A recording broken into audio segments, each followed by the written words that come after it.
هر امریکا هر چین هر روسیا هر Binerin heja peyamneri dengi Amerika'yı Eyüp Demirli gelveye. Bergiriyên vîrusa korona li bazarên Enqerê çawane em ê ji we re ragihînin.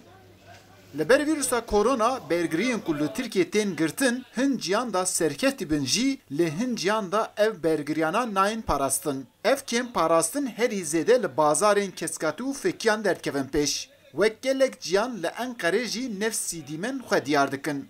Veder hala Enqere'ye, vederi rasti be hazaran kes dağıtın düşün, dağıtın wan prewan vederi bu. Ev de mana em dibinin ku kemas yani merov kem bu ne sedema uji koronaya. Duhazım mene ki nişancı bir de hevalime.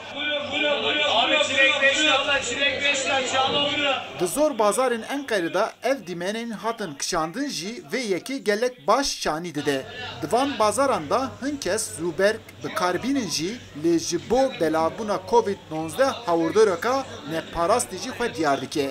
Piştî korona rewşa bazarên Enqerê jî Cemal Çelik wiha radigihîne. Kimse yok. Herkes hasta. Kes neye? Hemû kes nexweşin. Li ber wî jî kes dernakeve der. Nexweşiya korona heye. Wê çawa derkevin? Dibe ku çûyîna kolanan bi her gavê qedexe bejî. Biya min herî baş e ku derketina kolanan bê qedexe kirin. Di nav bazaran da hereketek hebe jî lê di aliyê danûstandina da daketineka mezin xwe diyar dike. Yên ku tên bazarê jî bi tirs û xofa danûstandinên xwe dikin. Meyvefroş Ali Yadigar radigihîne ku li ber vîrusa korona firotana wan gelek daketiye xwarê. kartuna hastalık dolayısıyla ya nukaşı kartuna millet halkı Allah yardımcı ve ne diyelim